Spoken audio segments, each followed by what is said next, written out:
Welcome to Photo Op, the photo opinion podcast where we talk about all things photo and video. I'm Ben Lucas. And I'm Stu Marlantis. And this is Photo Op. Welcome to my radio announcer voice. What do we have on deck today? First, a listener question. So, what's our listener question? Our listener question is from Ron. Why use Lightroom Classic instead of Lightroom CC?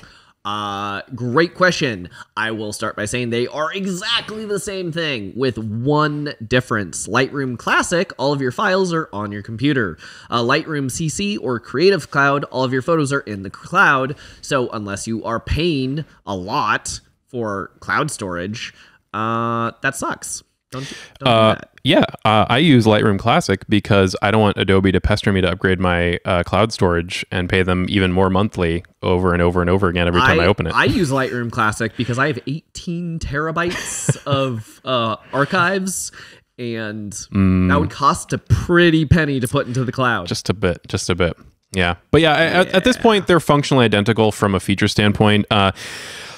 We'll see. My big concern is that they put more development effort into CC to try to shove people into that. But right now that hasn't happened, but I could see it happening. It's Adobe after all. You'll love to hate them. I mean, the thing is like Lightroom Classic, it is you control your photos and where they are. Lightroom CC, you can't just buy a new hard drive. You got to pay them every single month for that cloud storage, which is bad news bears. So don't do it unless you are really rich or the type of person who needs to have access to all their photos on their iPad at all times. The only time that I've really used it is when I was experimenting more with editing on my PC and singing it to an iPad and vice versa. I played around with that, but it was such a hassle and it wasn't really any better from an editing perspective that I was very quickly I always edit on my desktop. I don't really care. By the way, if you're watching this on YouTube, the laptop that sits in front of me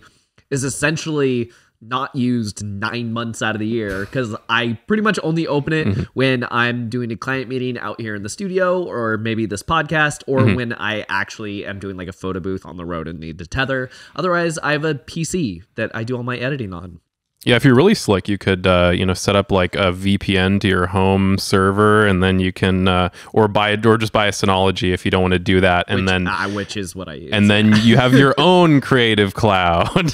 But you still use Lightroom Classic. Yeah. Anyway, that is plenty of time. There you go, Ron. On that topic. Thank you for the question.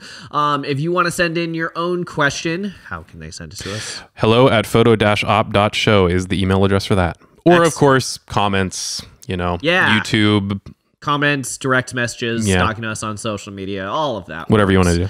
All right, so let's get into today's episode. Today's episode, we are talking about red flags. We're talking about things that creep photographers do that makes people uncomfortable. And I think for most, just to kind of put this in context, most of this is going to be more for not necessarily just more for models, but if you are, a parent trying to find a photographer for your high school senior, if you're trying to shoot, just any kind of portraits, whether it's I need some stuff for my LinkedIn. There are a lot of things that could turn into red flags. Or hey, maybe if you're getting started and you want to be an assistant for somebody, these might be things to consider if you're getting into this kind of work. Might not be a good person to learn from.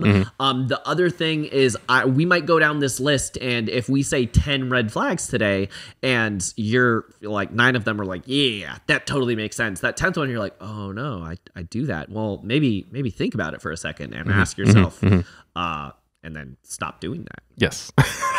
Don't do these things. Yeah. So starting on our list, I think this is practically the golden rule of this stuff if you're only going to listen to one thing, which is trust your gut. Does it feel weird? Are you getting bad vibes, and as they say? Thank you for listening to our show today. Next week. We respect your time.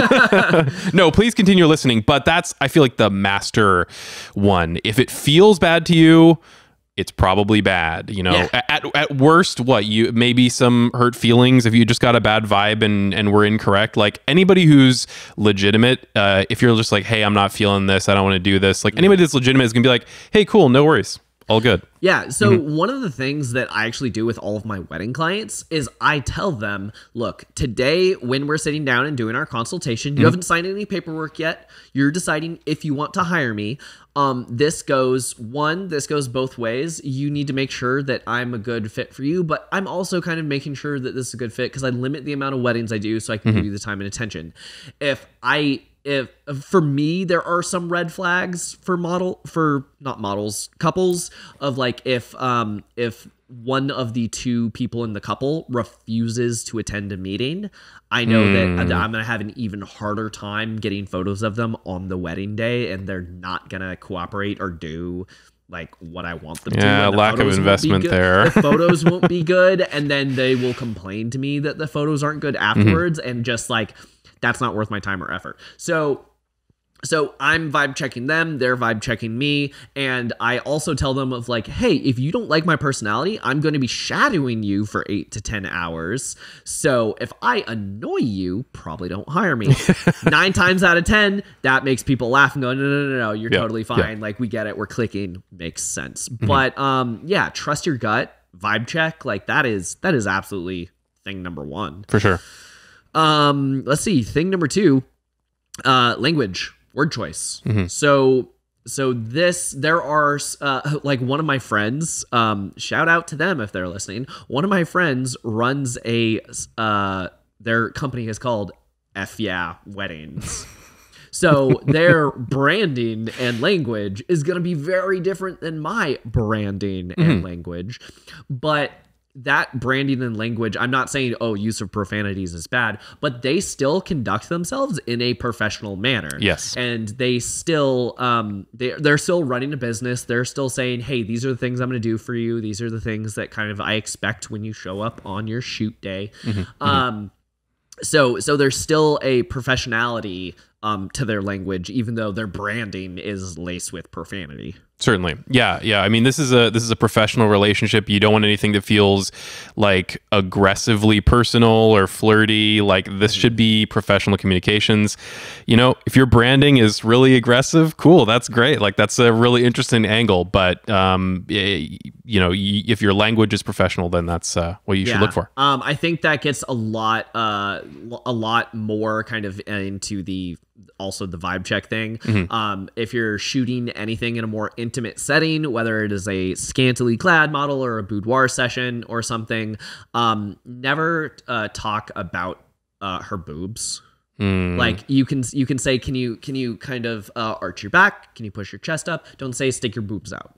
Like there are also those kinds of things that are just bad mojo. There are ways to can you shift your weight onto your left hip rather than like, all right, stick out your ass. Like that's whoa, this is not appropriate. This is not what we're doing.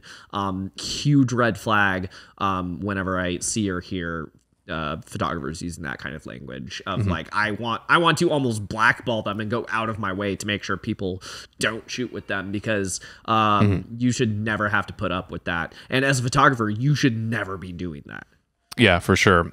Along those same lines, like what are they telling you? I mean, some of this might be unfortunately after the shoot is already taking place, but you know, are they bullying you? Are they talking down to you? Or are they belittling you? To borrow a phrase from I feel like 10 years ago, are they negging you? Like, you know, how are they treating you as a person? This should be respectful. You should be respected the entire time. And if you're not being respected, you know, big red flag. You should probably get out of there as quickly as you can. Yeah, absolutely. Pre-shoot. If they don't have a contract or a model release. So I will say that this is one that a lot of photographers fall into just because they don't know any better. They're new, they're starting out. I remembered talking to a photographer who I thought was a success in the industry 10 years ago when I was trying to get into the industry. And I asked them and they said, yeah, so I made 2 huge mistakes. I did not get a single signed contract or model release that ended up to bite me in the butt because XYZ happened and I needed to prove it and I couldn't.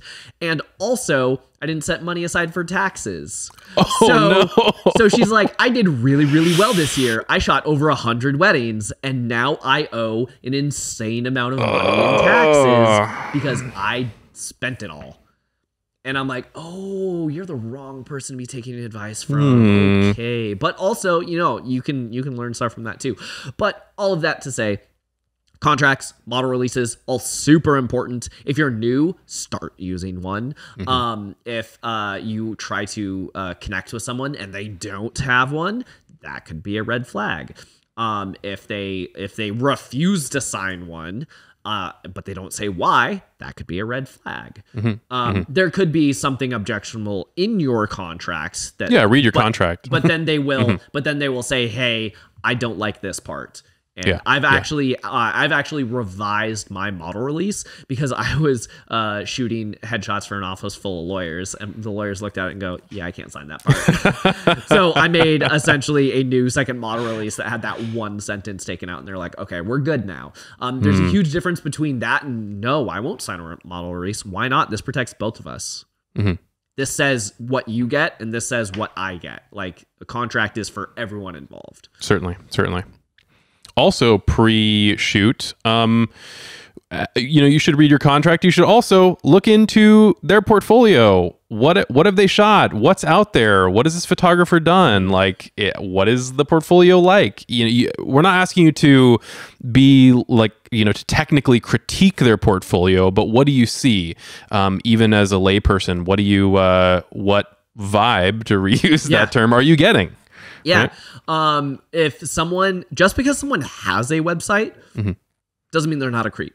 Yeah. But also, if someone doesn't have a website, that could be another red flag. Certainly. So I'm not saying that having a website just passes the bar. No. But that could be the first thing. There are plenty of people that are just, I don't have a website because I don't need it. I blew up on Instagram. And actually there was a boudoir photographer that I met at the wedding show this year who got viral on TikTok.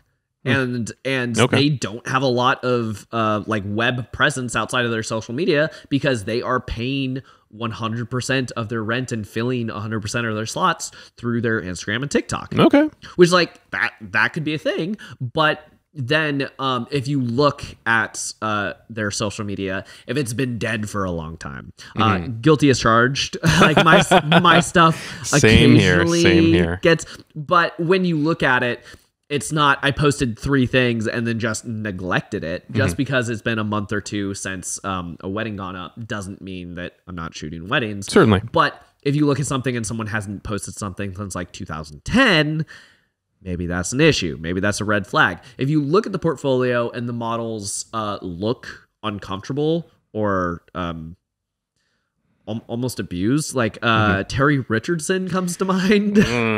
Yeah, you can... I don't know how to describe this. Like, you can often like see it in their eyes. Like, you don't, it doesn't look honest. If it looks more like a proof of life hostage photo than a, there even like there can be a lot. It could be that it's just that one bad model. Some models just think they're pretty, both guys and girls. I've seen a lot of guys who just like, I'm good looking, and then they just have one face and their face sucks. They have chiseled cheekbones, but they have no expression. Like, there's a difference. But if you're looking at this and a majority of the models, if it's a trend, if it's trending across the portfolio that they don't look comfortable or happy to be there, red flag. Another red flag that I'll bring to the table here is when not answering simple questions. Like what? Just being dodgy or evasive, like I'm doing right now. I don't want to give you an example of a simple question. Answer my simple question. Some of that could be like undisclosed location. There are definitely times where I set up a shoot, and this is a good example of what to do versus what not to do. I had a client who wanted kind of like mountain snow, but the season was slightly wrong for that. And so it's, our best chance of snow is to get on I-90, drive, and kind of like pull over when we see patches kind of like in the mountain range. And like, that was our plan. we kind of didn't have a location in mind, but it was like, hey, this is what we're going to do. We're going to go in 2 cars.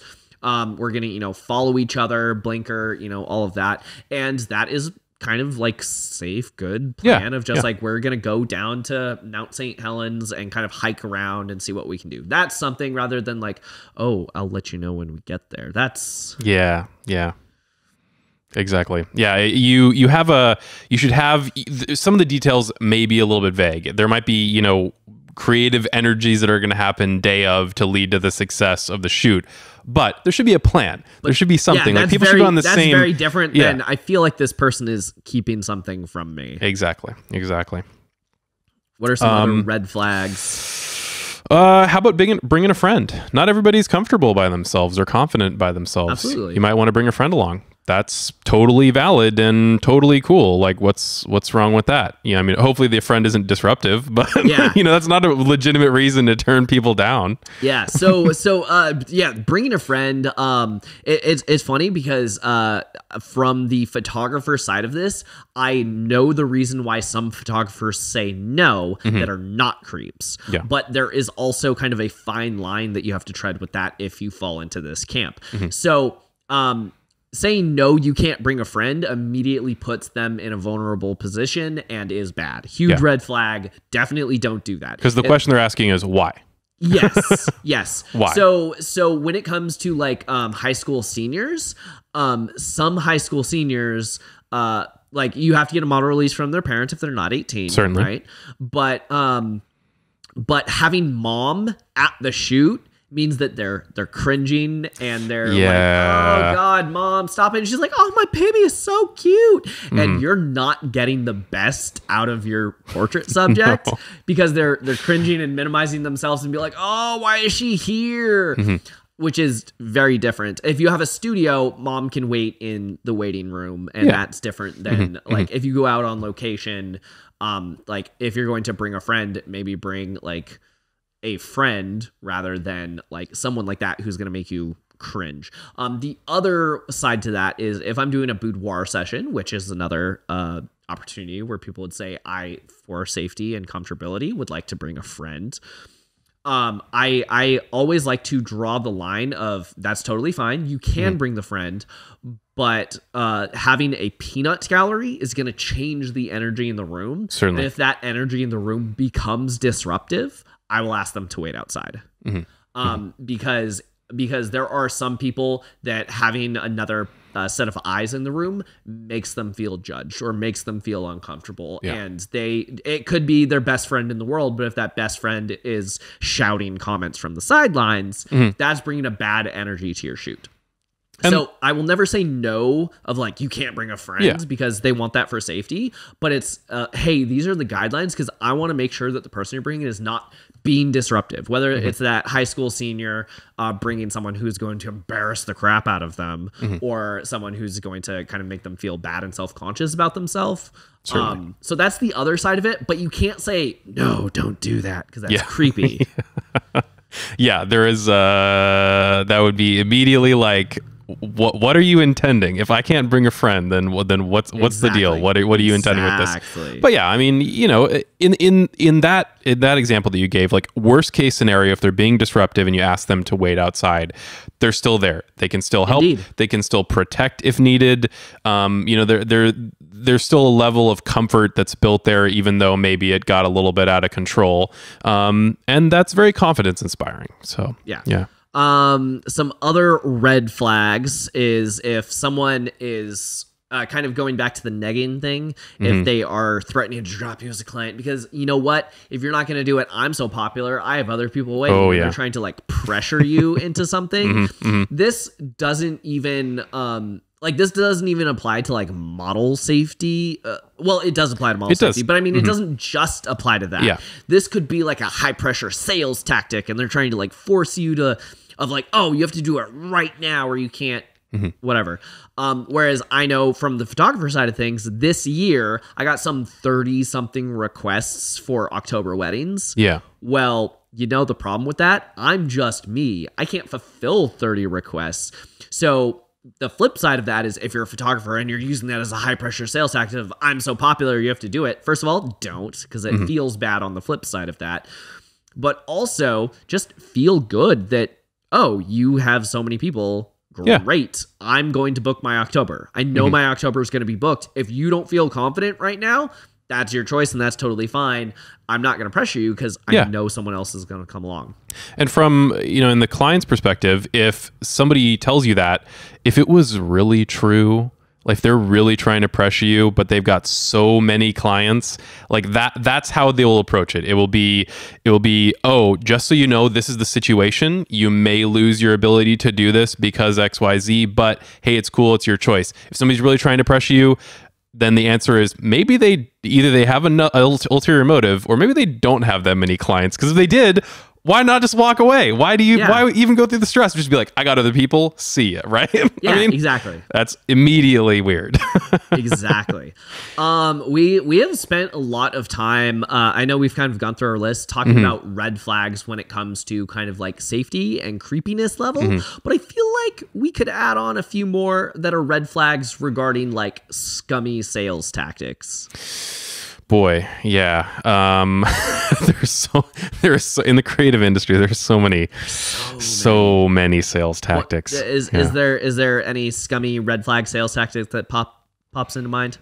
Boy, one of the things that I have seen a couple times that certainly rubs me the wrong way is when people they won't compromise on their vision. They're like, I am an artiste and I only do things a certain way and you can do it my way or you can get out. Like that kind of thing is, one, you're probably not as good as you think you are. You're probably not the only one doing this kind of thing. Like there is a level of them, trying to be this, I think one of these things came about from really famous, successful people like Steve Jobs that was known to be kind of an asshole, kind of a jerk, and people think, oh well, that's how successful people act, and so they want to have an uncompromising vision that you just need to deal with because they're such a creative tour de force. That kind of sales tactic immediately is like, yeah, I'm not interested. Like, sure, I would want to hire you because of your creative vision, but if you won't even listen to what I have to say, then what's the point? Yeah.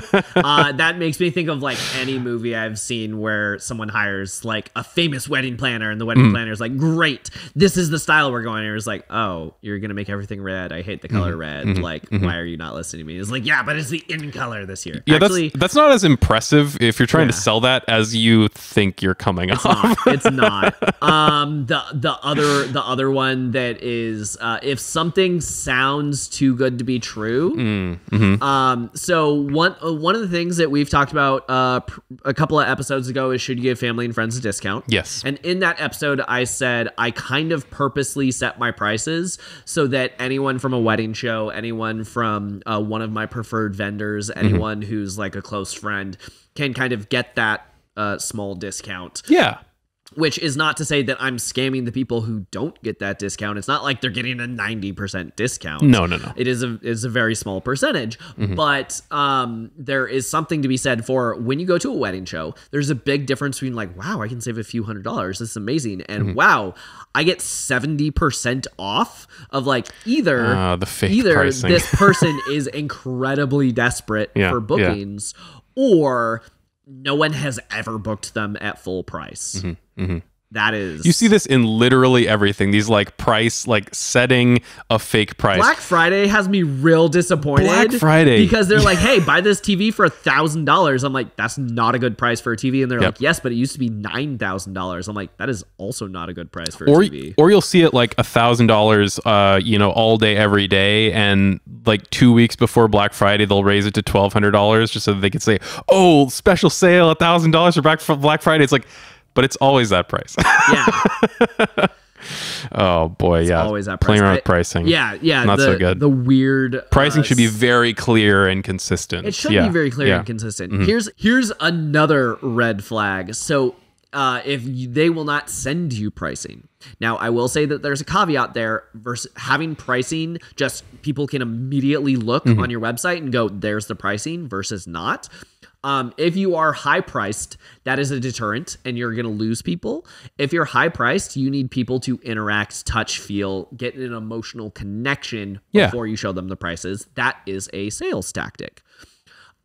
Versus if you're very low priced, you want that pricing just readily available. The issue comes when it becomes more of a car salesman type thing of just like, okay, so what's the price of this Ford? You're like, well, let's talk about it. No, what's the price? Yep. So there's something totally different between you hire me for a headshot, I have a price for that, versus you need a quote for a video. Well, how many hours do you need? How many shots do you need? How long's the video? Is there studio spec up? Is there any special equipment? But even though you don't have a clear number for that right away, there's still a process to get to that number. It's like, here's how expenses. Here's how it's decided, right? Yeah, exactly. So when someone asks you like, what's it going to be? And you're like, no, I don't want to be the first one to throw out a number or I lose. I'm just like, man, you what is this, a job interview? You got to know your prices. So, well, I mean, I had a perfect example of I had a client meeting this week and they don't know what they want yet. They found me and they said, we're going to hire you. I said, great. What do you need? We don't know. Our marketing department is working on that. So I'm like, well, here's what I'll tell you. If you want something really simple that cost me an hour, it's like $300 versus I've done stuff for Amazon I was a very small part of a large team and that was 6 figures. You can be anywhere in the middle of that and we can come up with a quote that fits your budget. I want to make sure that I'm on par with your budget. Certainly. But like this is my general day rate plus expensive plus assistance plus whatever. And so they can kind of gauge and have an idea and go, oh, okay, what we're looking for is going to be X type budget with these kind of constraints. And like, we can talk about that versus me just being like, haha, no, you've fallen into my clutches and I will take all your money. And I'm like, nah, this is a red flag. Don't do that. Yeah. You're helping them make a decision. Yeah. Any others you can think of, or is that a good wrap? I think that pretty much covers it. Yeah. So don't be scummy. Don't be creepy. Don't do red flag sales tactics. When you are at a wedding show, for the love of God, stay in your booth. Don't run into the aisle and throw flyers at people. It's the worst because now they're actively avoiding all the vendors and they don't want to talk to you. They really don't want to talk to you specifically if you do that. So, let your work speak for itself. That's what I try to do. It's funny because 9 times out of 10, I try to let people kind of like stop or stall, or I might just be like, hey, good morning. And that's it. Because if they have no interest talking to me, I'm just like, I'm not going to scare them. That's fine. And then there was one person who stopped by. I was like, hey, like, are you guys looking for a photographer? There's like, yeah, we are. Thanks for asking. Because if people don't talk to us, we're like, oh, you don't really want our business. And we keep going. And I'm like, that is the exact opposite of anyone who's ever been to a wedding show. You want these people to talk to you? Maybe that's a red flag for a client. But hey, you're talking to them in the most approachable way possible, right? I mean, you're just saying hello. Yeah. I don't know. Don't be a creep. Don't be a scumbag. Avoid all of the previous red flags. And you're golden. Episode. Excellent. And if you found this useful, educational, etc., you can join us on Patreon, patreon.com/nomcreative, spelled Nom as in om nom nom. You can also find this on the YouTube show. And again, questions in the outro. Ba-dum-bum. If you have questions or ideas for future episodes, you can email us at hello@photo-op.show. Watch us on Ben's YouTube channel at NomCreative. As in Om Nom Nom. Share this with a friend, and you can listen to Photo Op anywhere podcasts are sold. Or download it. 'Cause it's free.